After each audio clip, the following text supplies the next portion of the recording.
I haven't do yet. Okay, welcome everyone. That one is different. So You see today, online data dictionary. It's the I schema. decided to package the slides a little Which one I don't know if differently. you're doing. Dialog Mac is the screen. What I've done is I've split up today's lecture into two packages. Actually, there's a third package that we'll have next week.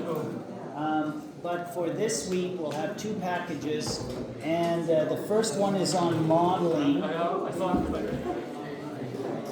And the second one is on UML. And the reason why I split them apart is because I think you would study on them differently. I think the modeling one is more of a generic type of thing for all of your courses. If you want to know about modeling on any other course besides this, you can follow what I put there, because I've actually addressed modeling from an engineering point of view. And then for UML, that will be something that will be specific to certain object-oriented courses that you're taking. So I wanted to also look at that one, but separately. Now next week, maybe we can do a couple of diagrams from UML.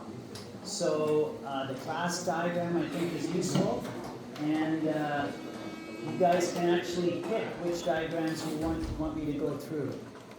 And then that will make it more interesting for you. Okay.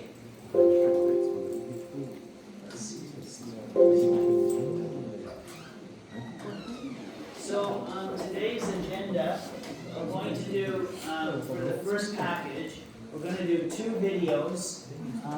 Then we're going to do the slides on the modeling, and then we'll have just a wrap up. Okay, so no challenges, no reflections. I just want to try and breeze through it and make it as simple as possible. Okay.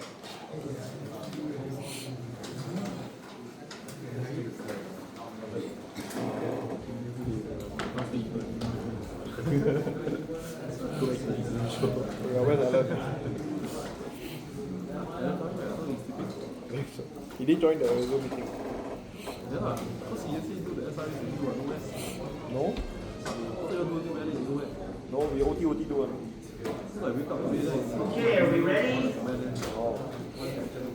Okay, let's do it. This is the first of two.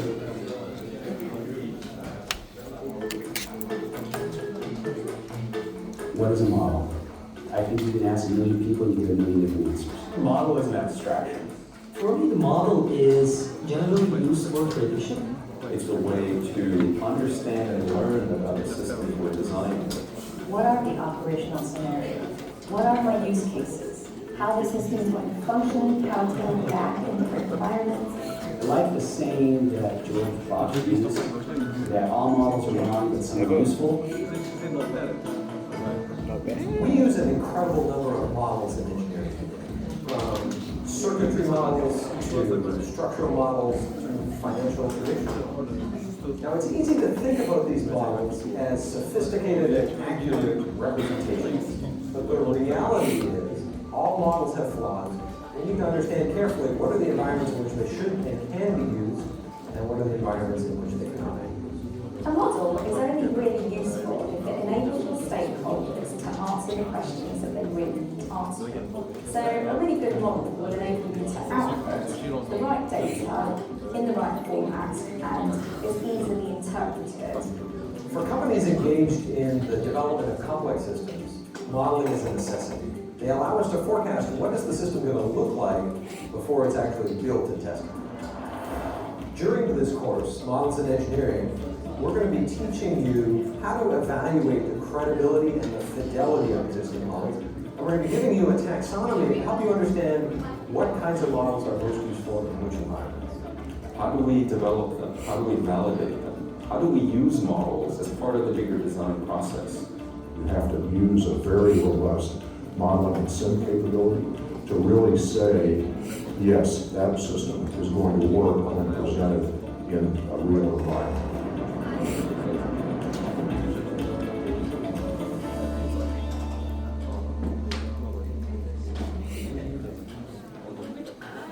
Okay, so that's about models in general.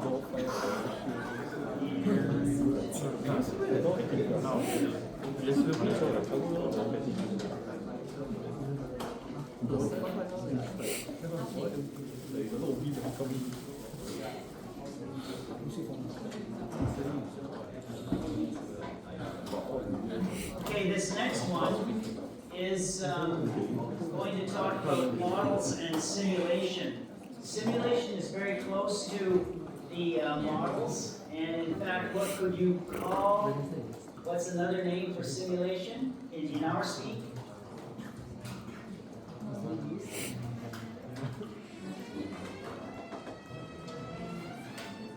In our speak, we don't really call it simulations all the time, we call it a prototype. Rats, okay, I just don't got it yet, okay.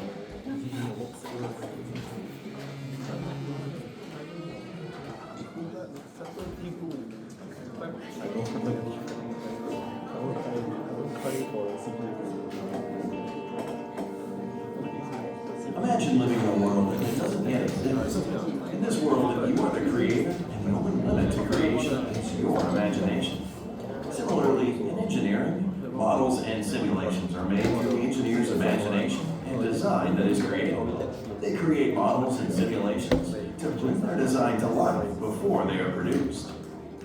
There are 3 types of models, which include physical, mathematical, and process models. A physical model is a model that is made to have the same look and feel as the actual product. A mathematical model is one that uses numbers and relationships to describe parts of a product. Lastly, a process model is one that describes steps that need to be performed to accomplish a specific task. Similar to models, simulations are grouped into 3 main categories, which are live, virtual, and constructive simulations. A live simulation is one that uses real people utilizing real systems to model a design. An example of a live simulation would be firefighters or military personnel training for their jobs. They would be using real equipment to simulate live situations. A virtual simulation is one in which real people use and operate simulated systems to perform real tasks. Pilots use flight simulators for their career training, in which they can experience what it might be like to fly a real plane. Lastly, constructive simulations are ones that utilize simulated people and simulated situations.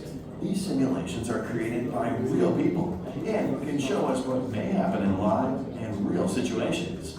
For example, if an engineer wanted to test the safety of equipment, they may choose to use constructive simulations.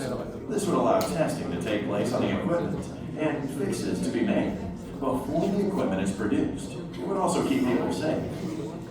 Simulation is being used or has been used almost anywhere you look.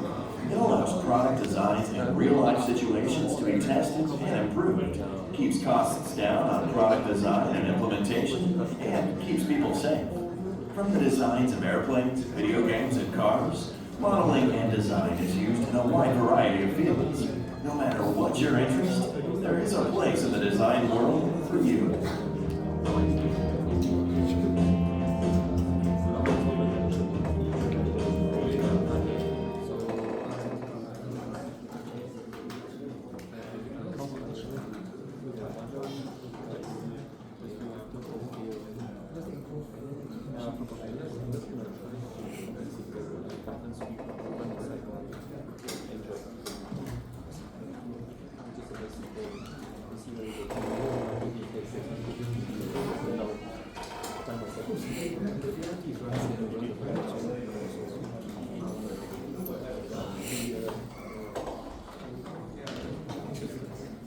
Okay, so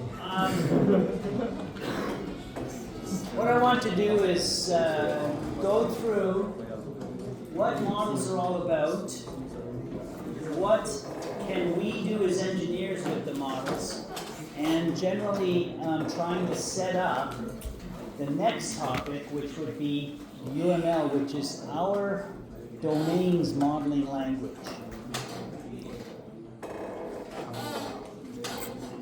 Okay, so first of all, when you saw on that film that they said there was only 3 models. Actually, that's not true. There's probably thousands of models. For every different type of content, someone has said, that's my model. So, in fact, it's very confusing to really nail down what we want to do. In modeling, we have to really selectively narrow the domain. So even engineering is too large. So what we're really looking at is software engineering. There are many other models outside of software engineering, and you saw some. But for now, for this course, we just want to keep it to software engineering. And you'll find very quickly when you do a Google search, when you search for software engineering models, there's only a couple that show up. One is the life cycle models, and the other is UML. Okay, now a model is a stylized depiction. What I've done is I've identified the key words, and then you can follow through and see that I've explained them here. So a stylized depiction, anything from a script to some kind of file, a 3D file or a pseudo 3D file, or maybe it's even a toy. A toy could be a model. It has to be portable. That is absolutely essential. In our business, the models definitely have to be portable. Imagine telling the customer that they have to come to your site because your prototype is too big to deliver. So, portable is very important. And next is simplify.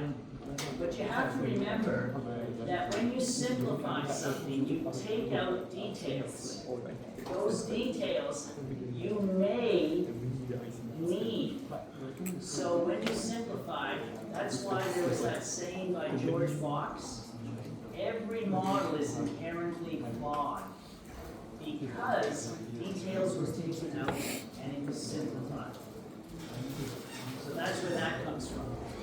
Okay, and finally, there has to be a describable and a definable and a depictable type of aspect that you're looking at. If it's something you can't model, then your model will fall away apart. So what you want to do is you want to pick something that you can define or describe or depict. Now, modeling, this just means that you're participating in the life cycle of that model. Whether you are building it, whether you are going from the construction all the way to its retirement, or whether you stop halfway, you're doing modeling. You're just participating in the life cycle. Okay, now, here we have this idea of use. A model is meant to be studied. If it's not studied, then actually it is really art. So what do we study? What are the main things we're going to study? Manufacture is the typically most done or most conducted purpose for models. Planning manufacture. That's what you will be doing. Your models will be going towards planning the manufacture of software. If you're lucky, you may be able to participate in some kind of medical study. And you could do a model that shows with a lot of data that maybe people will live longer if they drink milk. So that would be a example of your particular skill sets being used towards modeling for something that is known academically, but they want to do more research on it. So that is the kind of thing I'm talking about in the second one. The third one is, did anybody see The Day After Tomorrow, the movie about the cold spell that the whole world went under? No, yes, maybe. Well, they did a model on the weather patterns, and they were able to predict after they started to see the initial signs that this particular thing would happen. So you could be involved in setting up a model for that. Often you need a supercomputer for it. So Big Blue or any of the IBM supercomputers that are available, you might be writing the software for that. Okay? And then finally, maybe you could do some models for education. So those are the 4 primary uses of models. Now, I had a lot of questions while you guys were doing last week's lab on the models themselves. So I will give you my 3 principles that I want you to now adopt for all of your modeling. Are you ready? Number 1, you only do models if words are not enough. That is to say that it will be too hard to describe the intricacies of what you want to have modeled. Now think about it. There are many times where people have done projects and there's not a single diagram in them. It doesn't mean the project's going to necessarily fail, but it might have been at least easier to understand. So if words are not enough, that's the first principle. Now the second principle has got to do with respect to the scope, the broadness of your model. I don't know whether you've noticed this on your models, perhaps you have and just didn't realize it, but models take up a lot of space, don't they? Actually, when you're talking about writing a page worth of words, that's about 200, maybe 300 words. But it might have taken you half an hour to do that page, right? Maybe. But a document model that's also a page probably would have taken you 3 or 4 hours to do. So when you're talking about models, they're big already and they take up a lot of time. So you don't want to do a model if, in fact, words are enough. So in the second one, I'm also talking about not putting in extra things into the model. Now, another way of looking at this is don't put everything in your model. Only model those aspects that you wish to study. And principle 3 is about complexity.